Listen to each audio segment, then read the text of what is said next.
When President Donald Trump slapped a 30% tariff on imported steel, he thought he was putting America first.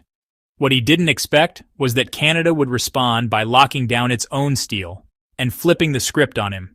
Overnight, Ottawa turned off the tap that had been feeding United States factories for decades. Instead of steel flowing across the border into Detroit, it stayed home, fueling Canada's own infrastructure projects, wind turbines, and pipelines. In Hamilton, Ontario, furnaces roared back to life. But on the other side of the border, panic. Car manufacturers in Michigan, who once counted on same-day deliveries of Canadian steel, suddenly faced huge cost hikes. Some lines may even shut down shifts if prices keep rising. So, what just happened here? Is this a short-lived storm in North America's metal market, or a much bigger shift in how trade and industry work on this continent? Let's break it all down, step by step.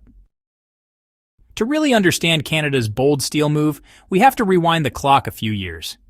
Back in 2022, President Trump reignited a long-simmering trade war by placing heavy tariffs on foreign steel and aluminum. His reasoning?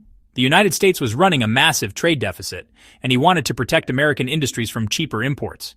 On paper, it looked like a classic protectionist move: tax foreign goods, help local jobs. Canada didn't take it lightly. At the time, it was the largest foreign supplier of steel to the United States, sending over 5.5 million tons annually, enough to build thousands of cars, pipelines, and skyscrapers. In retaliation, Ottawa slapped tariffs on United States goods like pickles, whiskey, and lawnmowers. But that was just a warning shot. Behind the scenes, Canadian officials were working on a long-term plan, something far more strategic than just tit-for-tat taxes. They didn't want to start a shouting match. They wanted leverage. And now in 2025, they've pulled the trigger. Instead of taxing U.S. goods again, they simply kept their steel at home. No border fight, no headlines screaming trade war. Just one clear message: we'll use what we produce, for ourselves first. This wasn't an overnight reaction. It was a quiet build-up to a sharp pivot. And it's already reshaping the industrial balance across North America. Canada's new policy wasn't just symbolic. It was a full-on industrial shift. In simple terms, Ottawa told its steel producers, from now on, sell to Canadians first. That means steel products like sheets, pipes, profiles, and high-grade coils, especially the kind used in cars and construction, must be prioritized for domestic projects. Export quotas were cut. Some export categories were eliminated altogether. Imagine a grocery store during a snowstorm. The shelves aren't empty because there's no food. It's because the store is keeping everything for local families instead of shipping it out. That's what Canada just did with steel. So where is all this steel going now? Well, it's heading to the Windsor auto factories, building cars just across the bridge from Detroit. It's also being used in pipeline projects in Alberta, carrying oil across some pretty rugged terrain. And, it's going into wind turbine towers in British Columbia, which are part of Ottawa's push for green energy. These are huge projects, and honestly, they require millions of tons of steel. By redirecting supply from export shelves to local ones, Canada is betting big on its own economy. And there's some real logic behind it. Last year, Canadian mills produced 14 million tons of steel. 5.5 million of that went to the United States, earning about 7.3 billion Canadian dollars.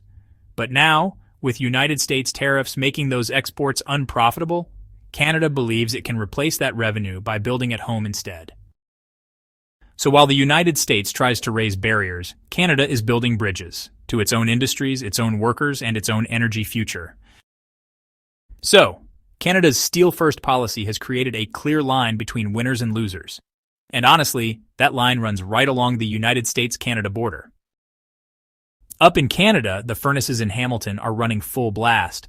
Factories that had slowed down during all that tariff uncertainty are now firing up again. Steelworkers who once faced layoffs are, now getting hired back. One manager even mentioned he's posting new job openings every single week. For unions like the United Steelworkers in Toronto, this is a pretty major victory. They're actually calling it a shield for job security. But it's not just about jobs, it's about certainty too. When the United States tariffs hit in 2022, Canadian steel employment dropped by 10%. Not because there wasn't any demand, but because producers just didn't know if they'd be able to sell across the border. Now, with Ottawa guaranteeing a home market, production is stable, and investment is flowing. But in the United States, the picture looks very different. Take Detroit, for example.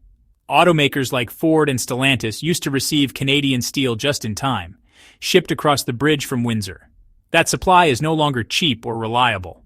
With the new 30% import duty, the cost of a single pickup truck body has jumped significantly. One Wall Street analyst estimates the price of the Ford Bronco will rise by about $1,800. It doesn't take a degree in economics to see the ripple effect. Higher prices lead to lower sales. Lower sales mean fewer shifts. Fewer shifts mean workers, especially parts suppliers, start getting laid off. So here's the irony. Trump's tariffs were supposed to protect United States jobs, but instead, they've created a situation where Canadian workers are winning, and American workers may be losing. The very people the policy was meant to protect are now facing the consequences. And this industrial shift isn't just economic, it's also environmental and strategic. Canada's steel pivot isn't just about trade, it's about building a cleaner, smarter industrial future. Here's the bigger picture. The steel industry is one of Canada's biggest polluters, responsible for around 7% of the country's total emissions. That's why Ottawa isn't just shifting where steel goes, it's changing how it's made. A big part of this plan involves replacing traditional blast furnaces with electric arc furnaces which melt down scrap metal instead of relying on coal. These new systems can cut emissions per furnace by up to 50%, and the government is putting real money behind it.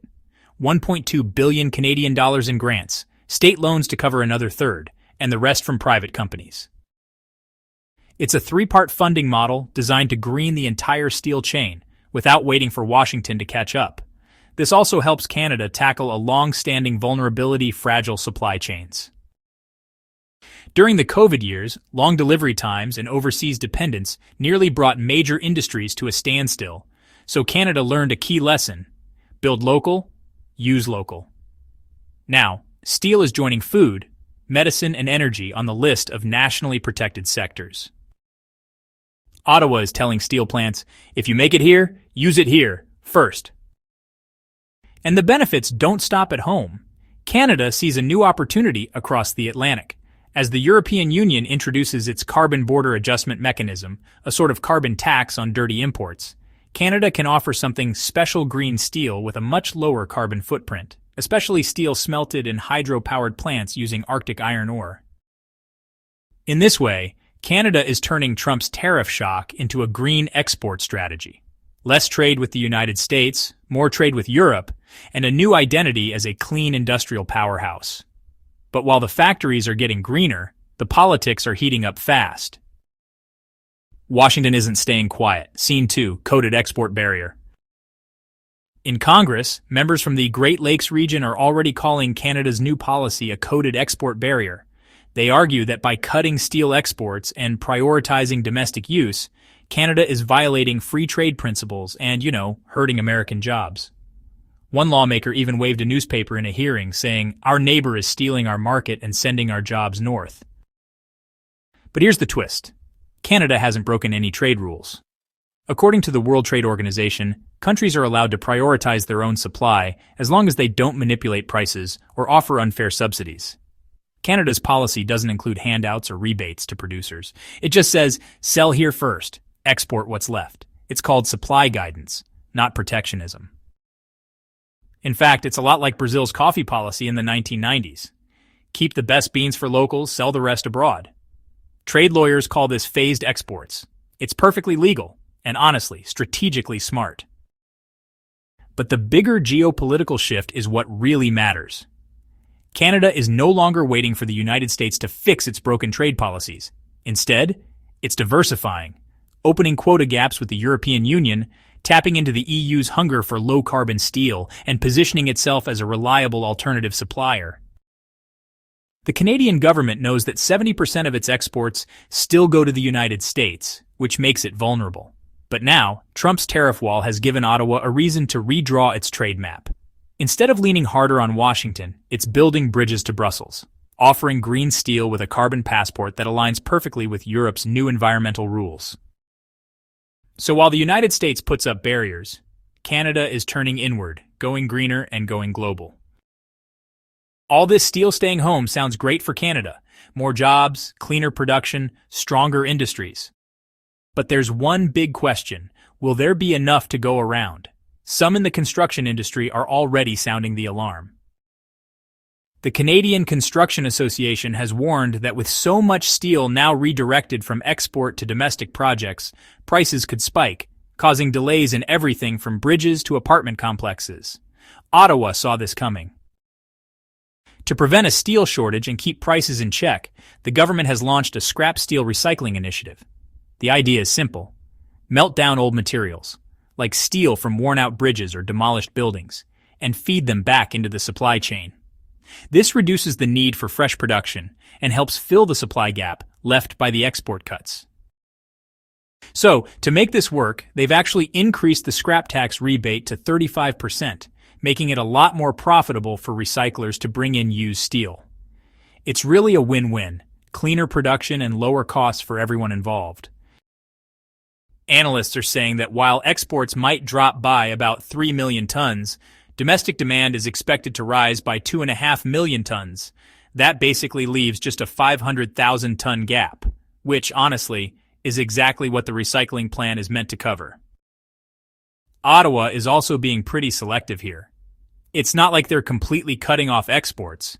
High-grade steel, like the kind used in electric vehicles, defense systems, or even nuclear reactors, will still be sold abroad, but only after Canada's priority projects are supplied. This approach gives the economy some flexibility, while still reinforcing that Canada-first supply chain model. Defense is another quiet winner in this strategy. Next year, the Canadian Navy will tender contracts for new icebreakers, and the steel for those hulls is already earmarked to be 100% domestic. Experts estimate this will drive a 15% rise in demand for flat steel, cushioning losses in export revenue. By carefully balancing domestic use, strategic exports, and green investment, Canada is proving that industrial policy doesn't have to choose between economy, environment, and security. It can aim to support all three. In the end, Trump's 30% steel tariff was meant to protect American jobs. But instead of sparking a manufacturing revival, it triggered a quiet revolution north of the border. Canada didn't scream. It didn't slap tariffs on more U.S. goods. Instead, it simply took control of its own supply chain. By keeping steel at home, Ottawa reignited its factories, gave workers stability, and, aligned its industrial base with climate goals. And it did all this not by breaking trade rules, but by working within them. While the U.S. built a wall, Canada built a staircase. That staircase is lifting up domestic industries, from automakers in Windsor to wind turbine builders in British Columbia. It's funding a green transition, strengthening national security, and honestly, even opening new doors to Europe's carbon-conscious markets. Meanwhile, United States automakers are paying more parts suppliers are definitely feeling the pinch, and the very workers Trump promised to protect are, watching shifts disappear. And here's the hard truth. Trump laid the trap, but Canada walked over it with a smarter, quieter strategy. Will this bold move by Ottawa pay off long-term, or will rising domestic costs and political pressure from Washington force Canada to backtrack? That's the question now. But one thing is certain, North America's industrial map is being redrawn, and Canada is making sure it holds the pen. What do you think? Has Canada found the formula for balancing trade, jobs, and climate all at once? Or is this just a temporary win in a longer, riskier game? Let us know in the comments below. And if you found this breakdown helpful, don't forget to like, subscribe, and turn on notifications so you never miss our deep dives into the global economy. Thanks for watching.